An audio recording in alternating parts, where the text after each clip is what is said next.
biso bien. Okoyeba biso bien. Okoyeba biso bien. Okoyeba biso bien. Okoyeba biso bien. Un jour nous allons partir. C'est bien d'aller dans des fêtes, c'est là où il y a la joie bien sûr. Mais des moments pareils sont des moments uniques. C'est un de ces moments que Dieu a prévu pour que l'homme puisse réfléchir sur le lendemain. Nous voulons tout simplement honorer la mémoire d'un père, d'un grand-père, d'un homme de Dieu. Car c'est lui qui nous a réunis ce soir, qui est l'Éternel notre Dieu. Il a permis à ce que cet homme puisse servir son nom et servir la grandeur du royaume sur la terre, notamment à Kinshasa. Nous voulons prier le Seigneur. Tendre Père, nous te disons merci. Toi qui nous as donné l'opportunité, Seigneur, d'avoir encore la vie, le souffle, tu nous as prêté gratuitement, nous n'avons rien payé. Et tu nous as fait, Seigneur, parce que tu nous aimes tant. Aucun de nous, Seigneur, n'a le droit du mérite, car nous ne méritons absolument rien. Méchants comme nous sommes, tu nous donnes toutes choses gratuitement. Voilà pourquoi on appelle cela une grâce. Seigneur, vu que nous ne méritons pas, nous voulons nous soumettre à toi et nous voulons nous prosterner devant toi pour adorer la grandeur de ton nom, car tu es tout pour nous. Comme Paul il a dit, si je vis, ce n'est plus moi, mais c'est Christ qui vit en moi. Accorde-nous la grâce de bien comprendre le parcours de cet homme, que tu as décidé de le prendre. À toi l'honneur et la gloire, au nom puissant de Jésus, nous te prions ici. Amen. Amen. Voilà, en quelques mots, je voulais réciter la biographie de notre papa, qui nous a bien évidemment quittés encore cette année 2025. Et aujourd'hui, c'est tout simplement pour honorer sa mémoire. Sa mémoire, car il était un homme, comme je disais tout à l'heure, un homme de Dieu. Il a servi le Seigneur et il était pasteur. Et nous rendons grâce à Dieu pour cela. Il s'est nommé Marcel Kayembe. Il est né à Kasaï oriental. Il est né en 1945. Et bien évidemment, jusqu'à 2025, ça fait 80 ans. Et nous pouvons dire que c'est une grâce. Amen, amen. Aujourd'hui, les gens ils partent de plus en plus tôt.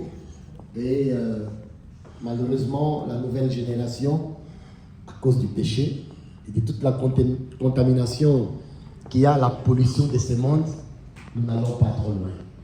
Je dis bien à cause du péché.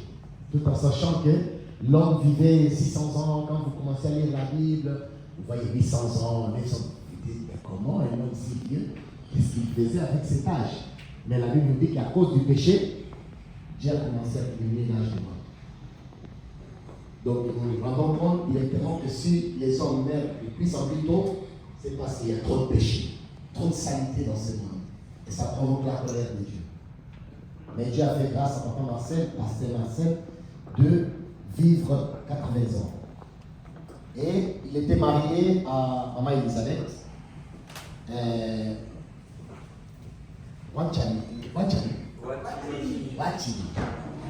voilà. Donc il avait 9 enfants, 9, dont l'aîné nous avait déjà quittés. Et il fut pasteur et aussi un homme d'affaires. C'est-à-dire qu'il pouvait très bien jongler le pastoral, les âmes et également la vie courante. Et nous pouvons aussi rajouter qu'il est mort d'une longue maladie. Voilà que le corps auquel on appelle cela comme une enveloppe qui nous porte, parce que le corps que nous avons là, que nous avons embelli pour venir ici dans cette salle, ce n'est qu'une simple enveloppe et il ne sait pas dire merci. Il ne sait pas dire merci. Parce qu'un jour, quand il nous tourne le dos, tu vas lui dire, mais tout ce que je te fais, il va te dire, mais je n'étais qu'une enveloppe. Je ne faisais que porter ton toit, ta personne. Nous nous rendons compte que le vrai personnage, c'est dans notre cœur et il est dans notre âme. Et sur cette parole, je voudrais tout simplement dire ce que Paul il a dit, l'apôtre Paul. Il a dit dans 2 Timothée, au chapitre 4, l'apôtre Paul il a dit déjà comme sacrifice. Et les moments de mon départ approchent. Ensuite, il a dit, j'ai combattu le bon combat, j'ai terminé la course, j'ai gardé la foi. Parole du Seigneur. Voyez, l'apôtre Paul ici, il est en train de dire que le moment de mon départ approche. Intéressant. Mais comment est-ce qu'il savait ça? Ce n'était pas à cause de sa vieillesse. Il n'était pas si vieux que ça. Ce n'était pas à cause d'une révélation non plus. Car il disait, il insistait, il disait dans ses lettres, je vais tellement partir et aller vers le Seigneur, mais il y a une chose qui me retient, je dois encore rester avec vous, pour vous supporter, pour vous prêcher, pour vous enseigner le bon chemin. Mais je vais aussi aller. En fait, il était partagé entre vivre sur la terre et partir dans le ciel. Mais il disait que le moment de mon départ approche. Je ne sais pas bien aimé parmi nous si nous sentons ou si quelqu'un peut sentir que le moment de son départ approche. Ça c'est un peu compliqué à connaître parce que quand nous sommes fatigués, souvent, il y a les yeux qui commencent à s'assoupir. En fait, la fatigue, on s'est dit, je vais dormir car je suis fatigué, n'est-ce pas? Mais finalement, c'est sommeil ou ce repos-là qui nous amène au lit pour dormir, c'est le même sommeil qu'un jour va nous amener pour toujours. Pour toujours. En fait, la mort, c'est vraiment une fatigue que tu ressens, mais tu ne te réveilles plus. Malheureusement, on peut dire ceci, chaque fois que nous dormons, nous mourons. Voilà pourquoi Jésus a appelé la mort sommeil, un petit repos. C'est juste pour réveiller peut-être notre conscience en nous disant que vraiment nous mourrons tous les jours. Mais Dieu nous fait revenir à la vie tous les jours. Parce qu'aujourd'hui, nous ne voulons pas prêcher le pasteur Marcel qui nous a quittés. Parce que nous pouvons dire comme Paul, il peut dire comme l'apôtre Paul en disant j'ai combattu le bon combat. Parce qu'il est parti, il n'est plus là. J'ai achevé ma course. Mais le troisième point est très fort. Il a dit j'ai gardé la foi. Mais le moment de mon départ approche. Chacun de nous doit peut-être réfléchir un peu plus que ce que nous réfléchissons, car je vais répéter un terme que j'aime bien dire ici en Europe. L'Europe, c'est le cimetière de la foi. Et ça, je pense que nous n'avons pas la honte de le dire ni d'assumer. L'Europe, c'est le cimetière de la foi. Pourquoi je dis cela? Tout en reliant ce que l'apôtre Paul il a dit, j'ai combattu les bons combats, j'ai achevé ma course, j'ai gardé la foi. Combien de personnes ont perdu la foi parce qu'il y a tout ici en Europe? Je ne sais pas si nous pouvons nous rendre compte, il y a une amitié que nous avons, elle est très bien, hein? D'ailleurs elle est très solide, elle est bien. Quand quelqu'un a un problème, perd quelqu'un, nous sommes tous ensemble. Ça c'est très bien. Mais ce n'est pas ça la foi. Ça même les païens le font. Beaucoup croient également que l'œuvre de la foi nous pousse à aller dans le deuil. Ça n'a rien à voir avec l'œuvre de la foi. Quand l'apôtre Paul dit j'ai combattu les bons combats, j'ai achevé la course, je ne sais pas quel est le combat que tu as déjà combattu bien. Ce n'est pas le rapport avec ta vie éternelle. Car comme je disais tout à l'heure, nous mourrons tous les jours. Voilà pourquoi je vais vous encourager à prier chaque fois que vous allez dormir. Parce que vous ne savez pas si vous allez vous réveiller. C'est comme si je disais tout à l'heure que celui qui meurt, c'est celui qui a beaucoup de douleurs, peut-être dans le feu, dans l'eau, dans l'accident, et qu'il sent qu'il s'endort. Mais après, il ne revient plus. Et beaucoup sont morts pendant le sommeil. Vous avez déjà entendu parler des gens qui sont morts pendant le sommeil, n'est-ce pas? Et si la mort nous emportait un jour dans notre sommeil? Tout en sachant que notre famille, nous nous avons dit que non, je vais faire une sieste. Parce que nous qui sommes chrétiens, beaucoup ne prient pas quand ils font la sieste. Pourtant, nous prenons le risque de nous endormir sans savoir si nous allons nous réveiller. J'aimerais juste réveiller la conscience de chacun. Vous savez, Maman Michou n'était pas obligée de nous rassembler. Mais Dieu a permis que nous puissions écouter quelque chose. On ne vient pas seulement au deuil parce que que je dois être vu, que j'étais là dans le deuil parce que ça fait partie de la vie. C'est pas ça la vie. La vie, c'est gagner la conscience et c'est dire qu'un jour je vais partir. Paul il a dit, je répète, les jours de mon départ approchent. Et ça, personne d'entre nous n'a la conscience que notre jour est peut-être demain. Ou après-demain. Personne ne le sait. On ne peut pas rêver, ce n'est pas une révélation.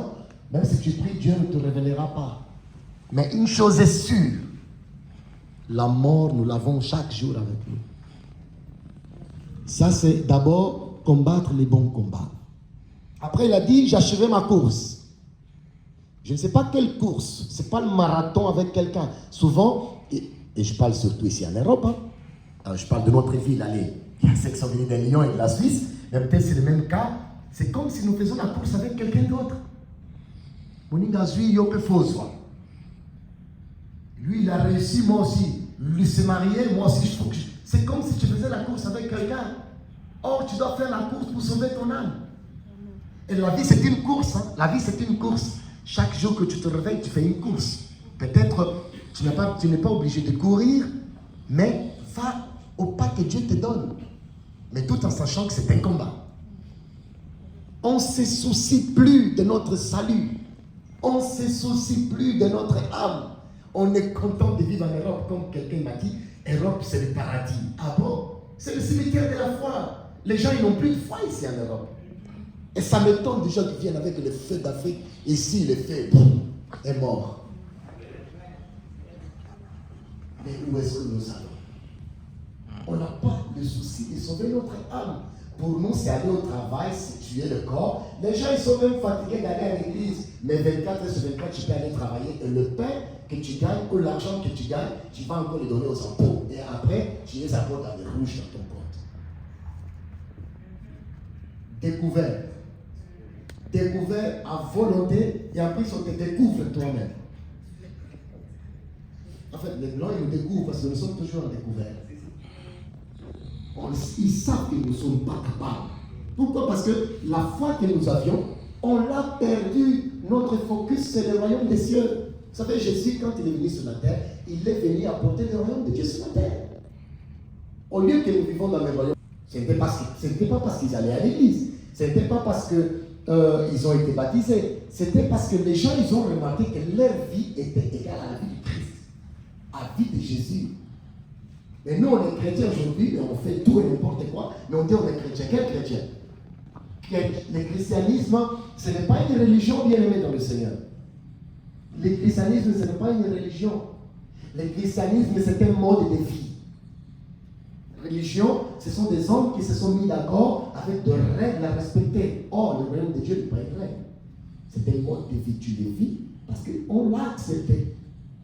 Je ne suis pas dur avec vous, mais nous devons avoir souci de notre âme. Dieu veut nous sauver, mais nous devons prendre un peu de souci pour nous-mêmes. Et pitié de ton âme. Ton âme va directement à l'enfer, mais on ne se rend même pas compte.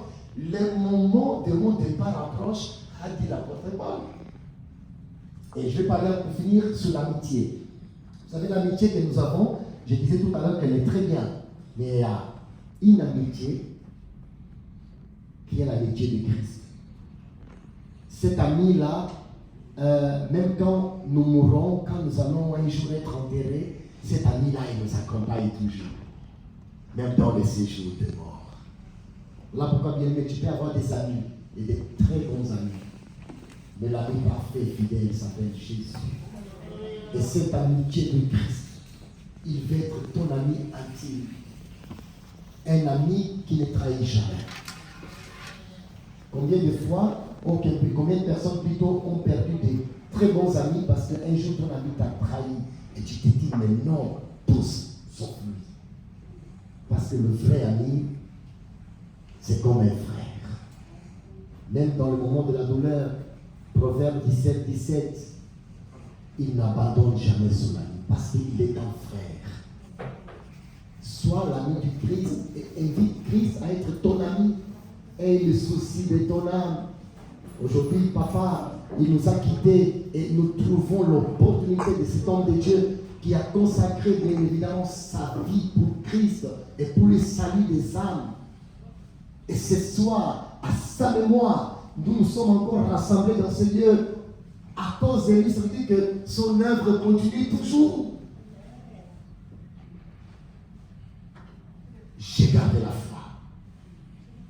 Je ne sais pas si on garde la foi, parce que la foi, c'est pas seulement dire j'ai la foi, ça c'est rien. La Bible dit même les démons croient.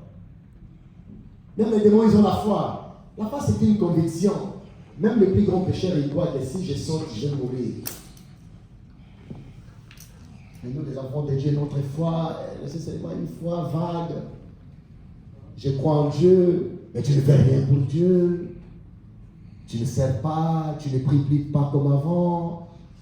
Avant, tu t'es engagé, tu as fait des vœux pour l'éternel. Mais aujourd'hui, ils sont où se reposer, mais le Fils de l'homme n'a pas un endroit où il peut se reposer sa tête. Et comment Jésus peut se plaindre de la sorte? C'est parce que nous qui l'avons accepté, on ne fait aucun cas de lui, on ne fait aucun cas de lui, on ne le soutient pas, on ne l'aide pas, on n'aide pas l'œuvre de Dieu. Aujourd'hui, tout le monde dit, c'est comme si c'est ma force, c'est mon énergie, tu n'as rien. Les jours où Dieu va décider de fermer le robinet du souffle, au Lukango, on faut un bonbon d'oxygène. Et aussi, la européenne. Peut-être c'est plus, on dit, prépare ton chemin, tout ça, Jésus t'a sauvé, c'est le bon chemin. Mais des fois, il faut être un peu rigoureux, un peu dur. Ce n'est pas Dieu dans le mauvais sens, c'est que Dieu nous aime réellement et veut sauver notre vie, notre âme. Notre âme pleure, mais on ne le sent pas. Il y a des larmes dans notre âme, mais on ne l'écoute pas. Il y a des cris qui poussent dans l'intérieur de nous-mêmes, mais on ne le sent pas. Comment on va l'écouter seulement quand Dieu? Je vais prier. Je sais que la famille a déjà prié au Congo, et nous voulons tout d'abord, au nom de la famille, remercier tous les bien-aimés, frères et sœurs, les amis, les voisins. Cet amour doit continuer. Nous devons nous solidifier encore dans l'amour fraternel, mais ce n'est pas ça la foi. Et nous devons prendre un peu conscience et que Dieu puisse vraiment bénir chacun dans le sacrifice fait. Tu as abandonné certaines choses pour vous rendre dans cet après-midi ou ce soir pour consoler encore la famille. Je voulais donner aussi une parole à maman Bijou et aussi à mon frère qui est venu de Lyon, ma soeur aussi qui est venue de Lyon et toute la famille. Papa, il est déjà parti et il achevait sa course. Il était un canal de bénédiction pour vous, de vous mettre dans ce monde. Mais vous, votre tour n'est pas encore arrivé. Mais vous pouvez prendre l'exemple de papa, faire le même. Saint Sauveur, nous te prions en disant Amen. Merci beaucoup.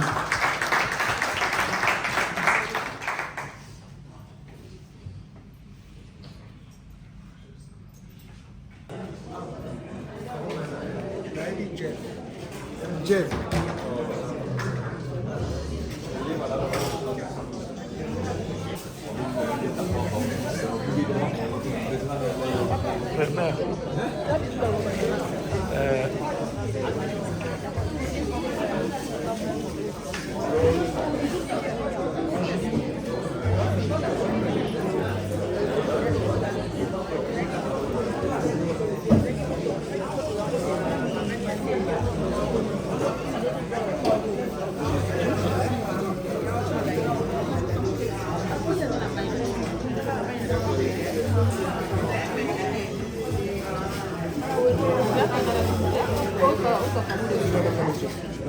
Ouais, ouais, comme ça tu enlèves ça, comme ça les gens vont passer. Oh, non, ça fout, hein.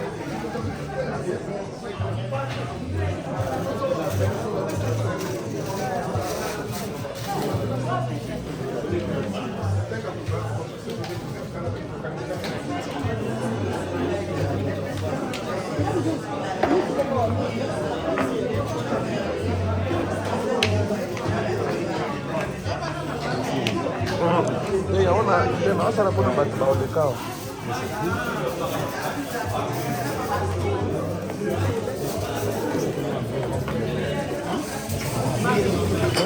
onja ko batu bakoya korate kadio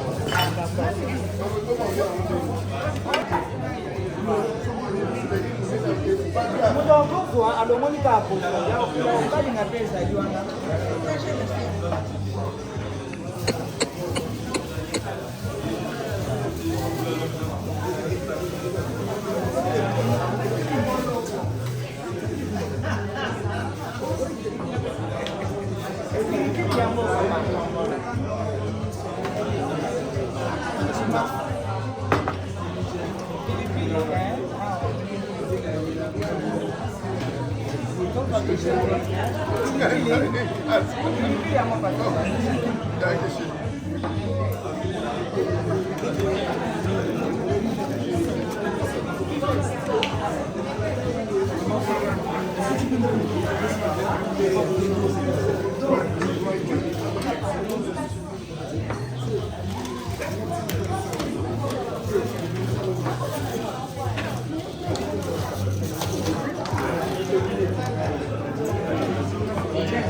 Bon appétit, maman. Merci. Ça va comme vous voulez? C'est mamie, ça va en safou.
Bon appétit.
ezalaka wana so moto aza besoin aosenga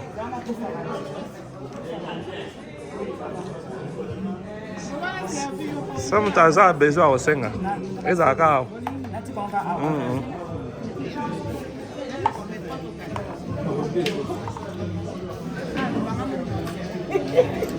Ya, suka.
Tous les jours.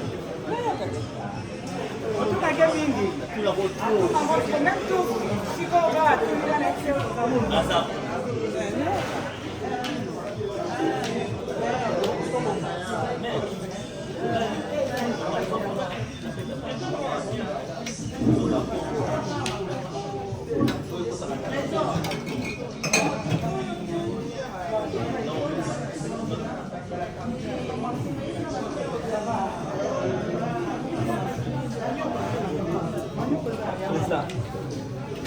Attention à la marche. Oui, attention à la marche ici. Il y a un artiste à Chiwana pour battre pour y être.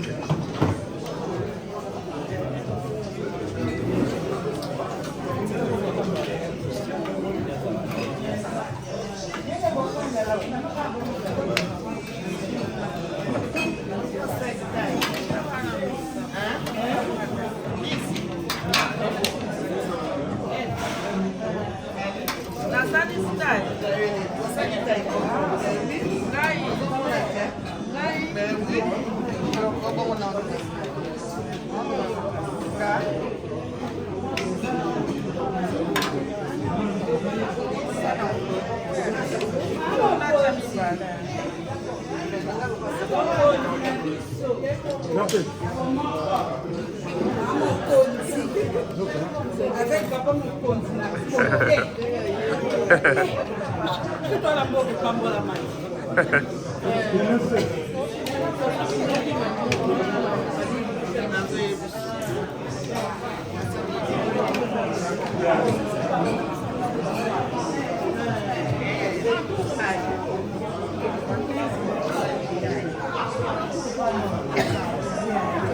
Que bicho nesse bebê.